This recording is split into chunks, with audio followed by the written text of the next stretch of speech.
Imagine waking up one day and realizing that the person you've been pretending to be has been watching you. Not metaphorically, not in some poetic, literary sense, but truly watching you, waiting, quietly, from a place you never dared to look. In the mirror, behind the polite smiles and crafted resumes, beneath the clever tweets and curated photographs, in your dreams, behind every face that frightened you, in your relationships, in the patterns that keep breaking you. That shadowy presence, silent and persistent, it knows your secrets, it knows what you want, and what you fear you might become to get it. You've called it anxiety, you've called it burnout, you've labeled it imposter syndrome, maybe you've even called it not living up to your potential, but none of those names are quite right. They're masks too. Because deep down, beneath all that cognitive armor, there's a darker truth, clawing at the edge of your consciousness.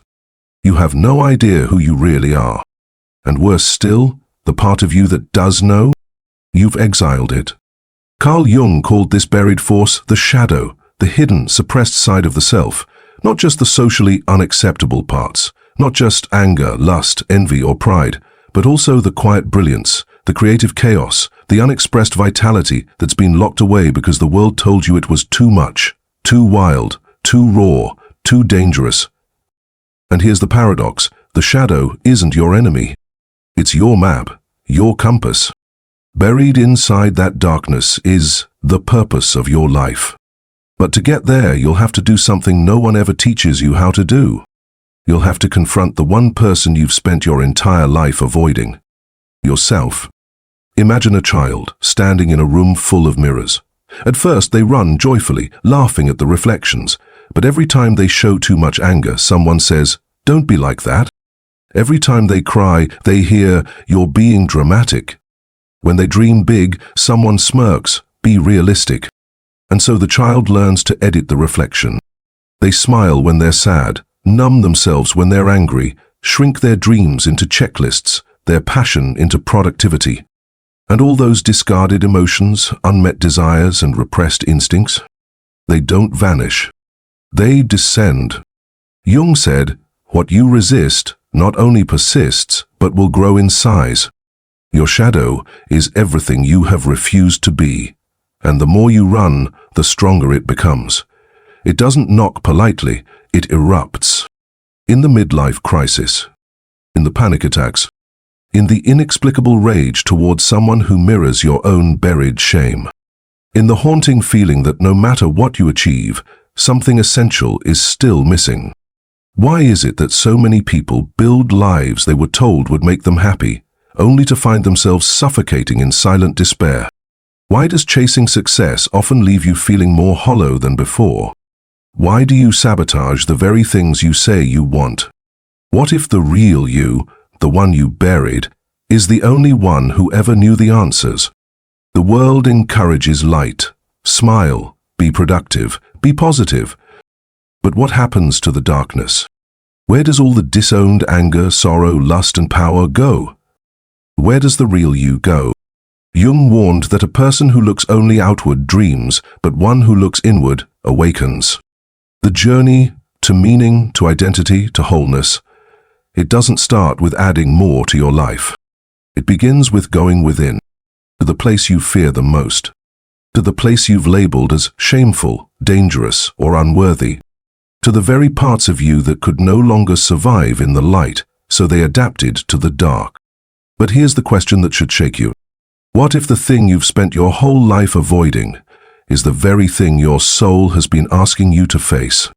The shadow does not disappear because you ignore it. It only grows more cunning, more seductive, more capable of running your life from the depths of the unconscious. And yet, if you dare to face it, something extraordinary happens. You begin to see a design behind your suffering, a hidden intelligence in your struggle, a voice in the darkness that isn't trying to destroy you. It's trying to reveal you. But who would you become if you listened to it? If you stepped into the dark, not to be consumed by it, but to retrieve the parts of you still trapped inside. Because maybe the purpose of your life isn't to be good. Maybe it's to be whole. And wholeness requires you to turn toward everything you've been taught to hide. And that is where the true journey begins. Shall we step into the dark? You weren't born fragmented, you were made that way.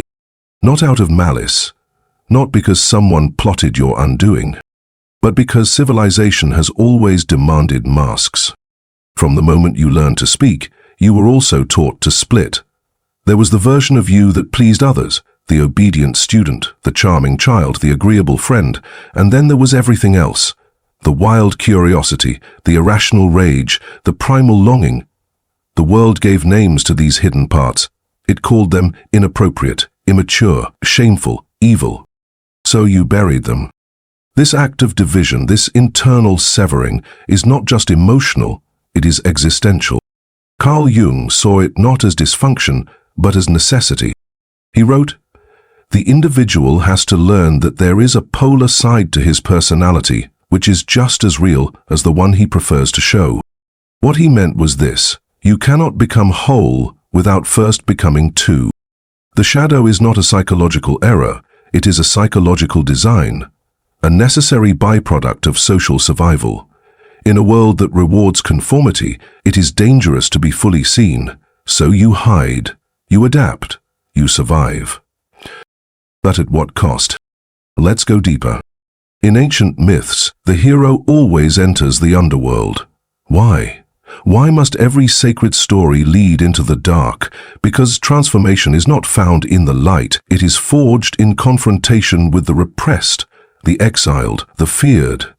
The dragon guards the gold, always. Jung understood that the shadow isn't just negative emotions. It's not just your jealousy, arrogance, or hate. No, it's also your buried potential. It's the assertiveness you were never allowed to express. The sexuality you were taught to be ashamed of. The vision you abandoned because it didn't fit in. The leadership, the rebellion, the vitality that scared others, so they silenced it, and so you silenced it too.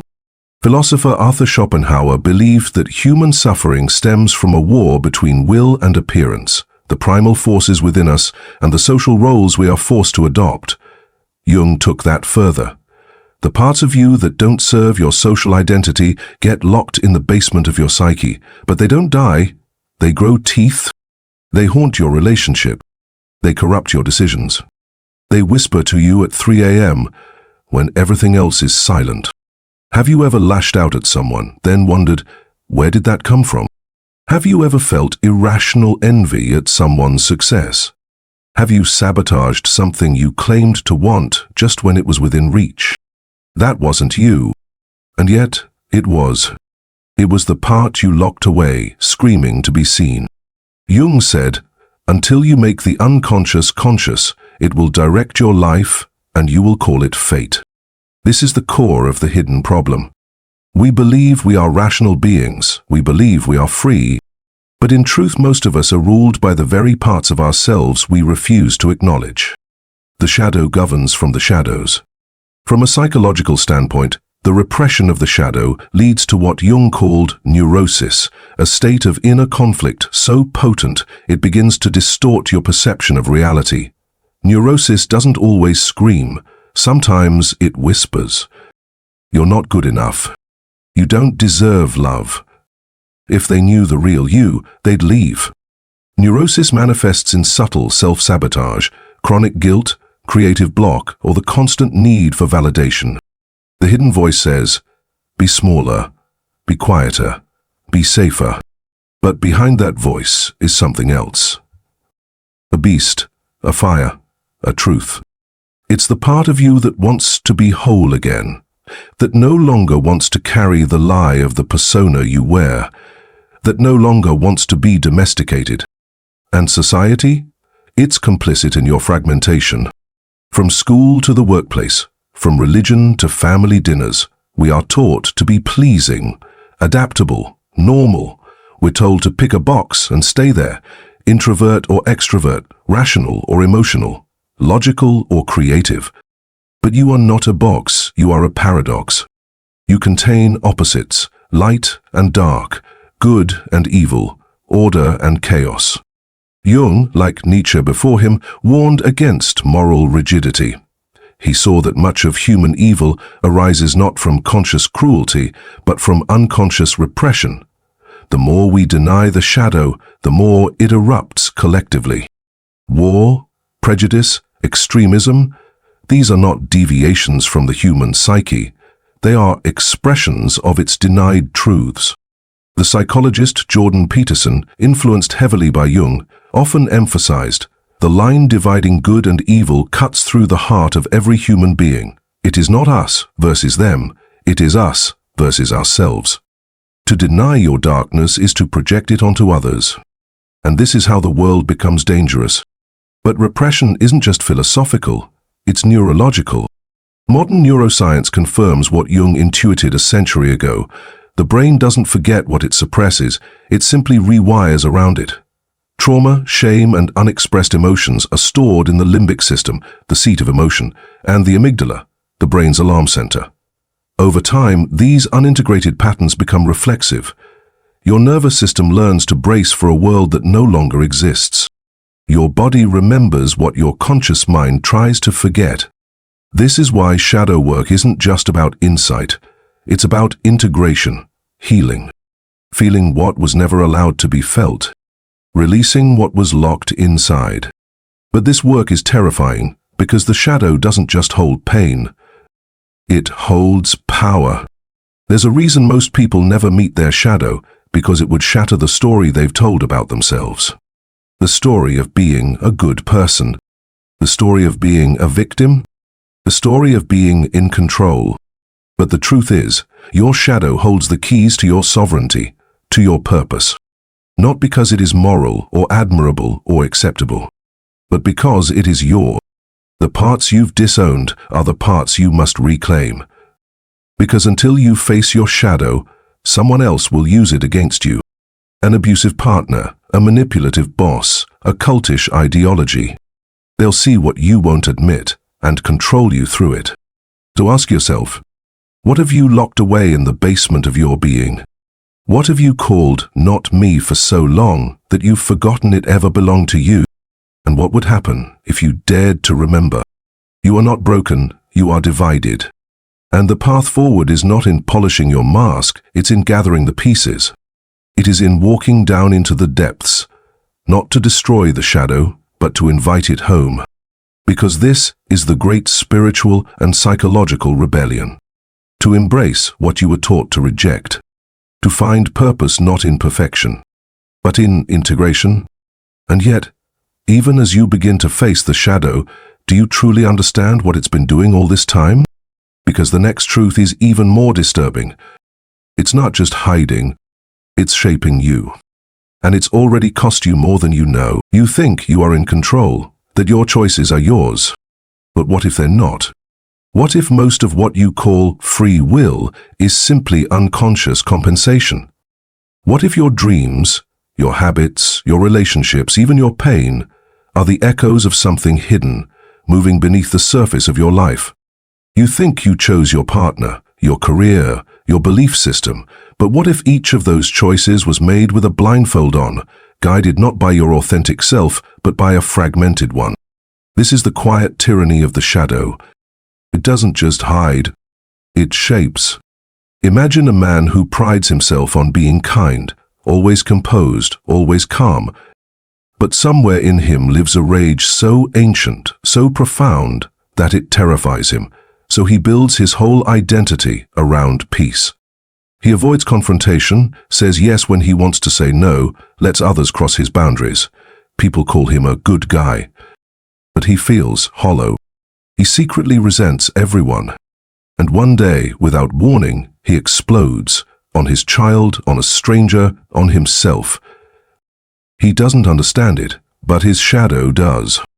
Now imagine a woman who's constantly achieving, straight-A student, top of her class, always chasing the next milestone. But buried deep within her is a small voice that says, rest. A desire for freedom, for stillness, for imperfection.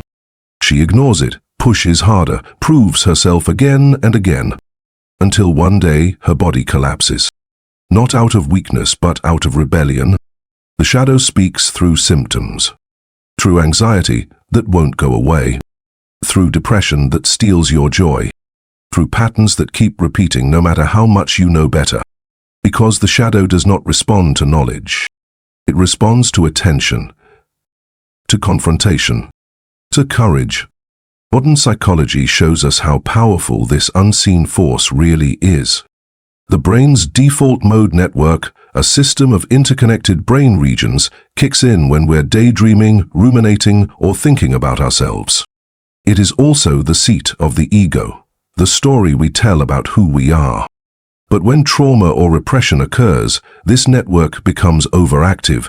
It keeps replaying narratives that support the persona and suppress the shadow. You aren't just thinking thoughts, you're reliving the same emotional loops over and over, under the illusion of rational thought. And then there's the reticular activating system, the brain's filter. It shows you what you've trained it to notice. If you believe you're unworthy, it filters your world to confirm that. If your shadow holds shame about your body, your mind will obsess over every judgmental glance. If your shadow holds buried superiority, you'll unconsciously look down on others while convincing yourself you're being helpful. In this way, your unintegrated shadow becomes a lens. You don't see the world as it is. You see it as your wound allows.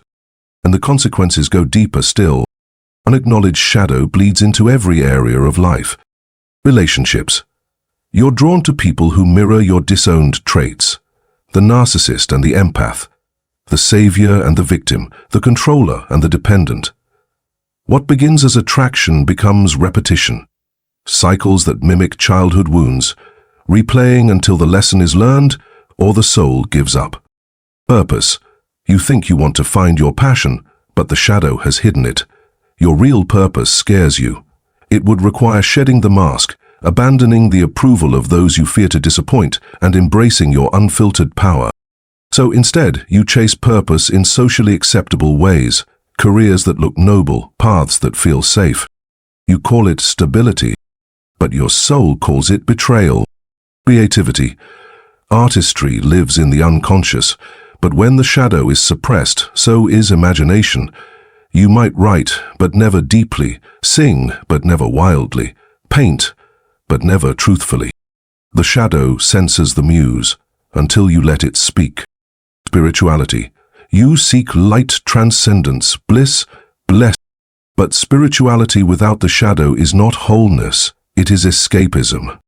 Carl Jung saw this clearly. He said, people will do anything, no matter how absurd, to avoid facing their own souls. You'll read sacred texts, meditate, chant.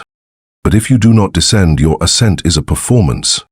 You will be spiritually shiny and psychologically hollow. And yet, the shadow is not content to stay hidden forever. It waits.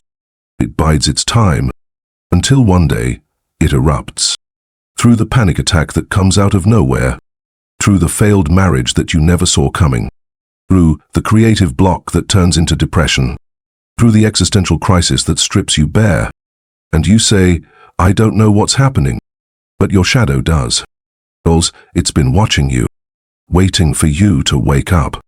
Jean-Paul Sartre believed that humans are condemned to be free, that the burden of freedom is too much, so we hide in bad faith, we lie to ourselves to avoid responsibility. The shadow is that hidden responsibility. It is the part of you that knows what you've chosen to ignore, and it will not stay silent forever. This is why, in midlife, many people unravel. The mask becomes too heavy, the performance becomes unbearable. And the shadow says, enough. You call it a breakdown, but it might be a breakthrough, an invitation, a door. So here's the question you must now face. How much of your suffering isn't because of what happened to you, but because of what you refuse to see in yourself? What gifts have you left buried because they scared you? What dreams did you abort because they didn't fit the identity you were given? What inner truths have you muted because they would make others uncomfortable? And how long will you keep pretending before you realize the shadow isn't your jailer? It's your liberator. You are not just a victim of your shadow. You are its creator.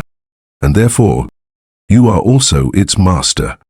But mastery begins with rebellion, with turning inward toward the very things you've been taught to avoid. Because what you avoid controls you. What you confront transforms you. Isolde says, transforming you then. Wilhelm examines, and that transformation is closer than you think. So now, the question becomes, if the shadow has shaped you, how do you take your life back? The next step is not knowledge. It is war. A rebellion against your old identity.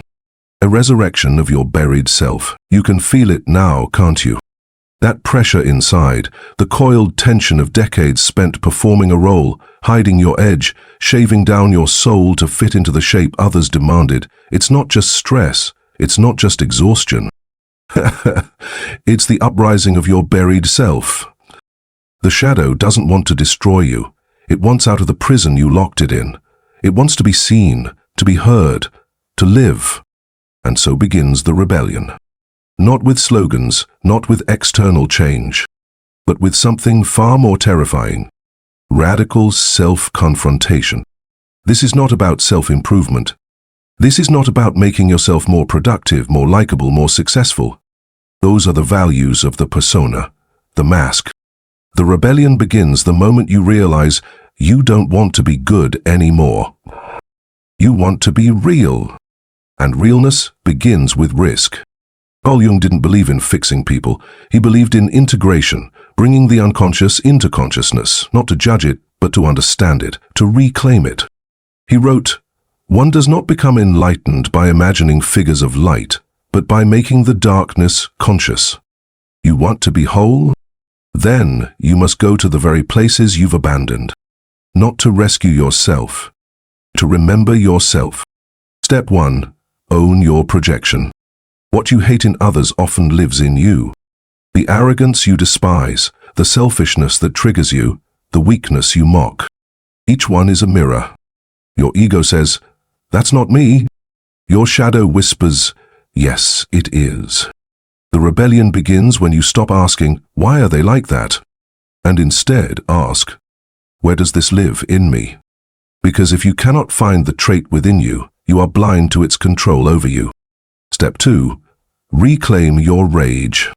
You've been told that anger is dangerous, unbecoming, unspiritual. And yes, rage can destroy, but suppressed rage, that's even more lethal. That becomes depression, resentment, passive aggression. It leaks into your voice, your body, your energy. You can't see it, but everyone around you can feel it. To break free, you must let your rage speak. Not to harm, but to know.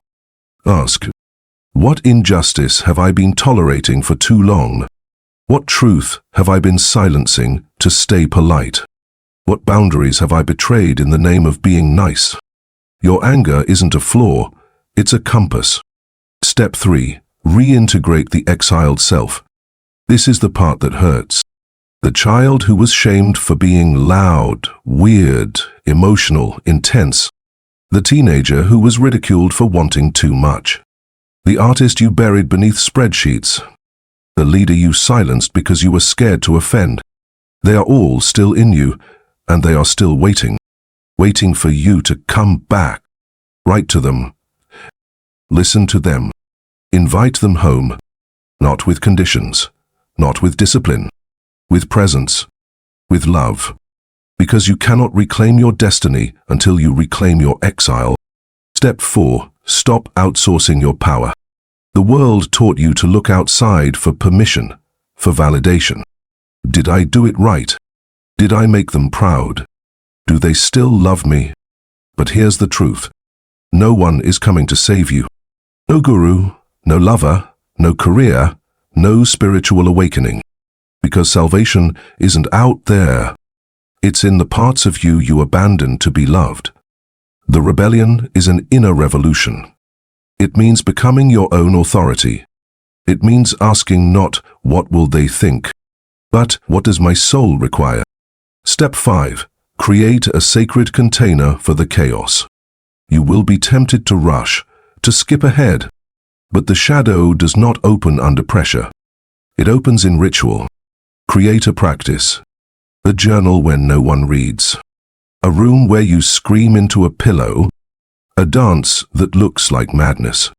A meditation where you let the darkness rise and do not judge it. This is not indulgence. This is initiation. Step 6. Face the inner demon without trying to kill it. Most people want to fight the shadow like it's a monster. They imagine slaying their fear, conquering their shame, obliterating their guilt. But those demons were once your protectors. They showed up when you were too young to defend yourself. They armored you, hid you, saved you. They don't need to die. They need to be thanked. And then released. This rebellion will feel like death. Because in a way it is. It's the death of your old self. The self who performed. Who smiled to survive. Who dimmed their light to fit in the room. That self was never evil. It was scared. It was trying to earn love in a loveless world. But now you know the truth. You are not here to be liked. You are here to become. And becoming requires fire. Jung wrote of the individuation process, the sacred task of uniting opposites within the self. It's not about perfection. It's about paradox. To become whole is to embrace that you are both sinner and saint. Light and dark. Wild and wise. Capable of cruelty and of transcendence. Until you hold both truths in your hands, you will never be free. This rebellion is not linear. You will regress. You will break down. You will forget everything you've learned. That's part of it. Because you are not building a new self. You are uncovering the original one. The one that existed before the world told you who to be. Ask yourself, what part of me have I been most afraid to face? What would happen if I stopped resisting and started listening? Because deep within your shadow is not just pain. There is also purpose. Your hidden desires. Your forbidden truths. Your rejected power. They've been waiting, not to hurt you, but to lead you. This is the paradox of liberation. The way out is in. The only way to become your true self is to meet the part of you that tried to protect you from your true self. And when you do, everything you thought was broken will begin to make sense. Because maybe the shadow isn't a curse. Maybe it's a calling. A sacred wound that, when embraced, reveals the one thing you've been searching for your entire life. Meaning, you've walked through the fire. You've peered into the mirror and seen what you spent years avoiding. You've stopped running, stopped blaming, stopped pretending. Now comes the moment everything turns inside out. The moment you realize that the shadow wasn't hiding your weakness. It was hiding your wholeness. What if the shadow is not the darkness within you, but the doorway to your light? What if the chaos, the conflict, the confusion were all necessary precursors to clarity? What if all the pain wasn't punishment, but preparation? There's something nobody tells you. The shadow doesn't just contain trauma, shame, and fear. It also holds genius. It holds the talents that terrified your parents, the instincts that embarrassed your teachers, the passions that unsettled your friends, the truth that threatened your culture. You buried it because it threatened your belonging. But now you see, you can either belong to the crowd, or you can belong to yourself. Never both. Carl Jung knew that facing the shadow wasn't just psychological healing, it was spiritual resurrection. He called this process individuation, not the achievement of perfection, but the integration of opposites. To bring the conscious and unconscious into dialogue. Marry the persona with the shadow. To become not a better person, but a truer one. And here is the ultimate truth that no one wants to admit. The purpose of your life is not happiness. It's integration. And through integration comes meaning. Viktor Frankl, survivor of the Holocaust and founder of logotherapy, wrote, "Those who have a why to live can bear almost any how. But what gives you that why? Not pleasure, not success, not approval. Meaning arises when you embrace the totality of who you are, especially the parts that once made you feel unworthy of love. The shadow was never against you. It was waiting for you to become someone strong enough to carry the weight of your full being. Not the self you perform, not the self you curate, the real you, the fractured, messy, brilliant you. So many chase purpose as if it's a job title, a mission statement, a brand. But purpose is not found by looking outward. It is forged inward. It is the result of walking into the fire and refusing to come out empty-handed. It is what emerges when you choose to stop cutting parts of yourself off in order to be accepted. True purpose begins when you stop asking, "What should I do with my life?" and instead ask, "What am I no longer willing to abandon within myself?" Here's the paradox you must now accept. The part of you that you are most ashamed of is also the part that holds your power. You thought your sensitivity made you weak, but it made you perceptive. You thought your rage made you monstrous, but it made you a warrior. You thought your desire made you impure, but it made you alive. All your rejected traits? They are not flaws. They are your medicine. What the world calls too much is often exactly what it needs.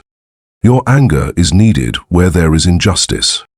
Your truth is needed where there is silence. Your difference is needed where there is conformity. The shadow didn't hide these traits to harm you. It hid them because at the time you weren't safe enough to express them. But you are now. You are not that child anymore. You are not that scared teenager. You are not that people-pleasing adult desperately trying to fit in. You are something else now. Someone else. You are the witness, the integrator, the rebuilder. And from the rubble of your false self rises something unshakable. The moment you embrace the shadow, the war ends. Not because you won, but because you unified. Because every enemy within became an ally.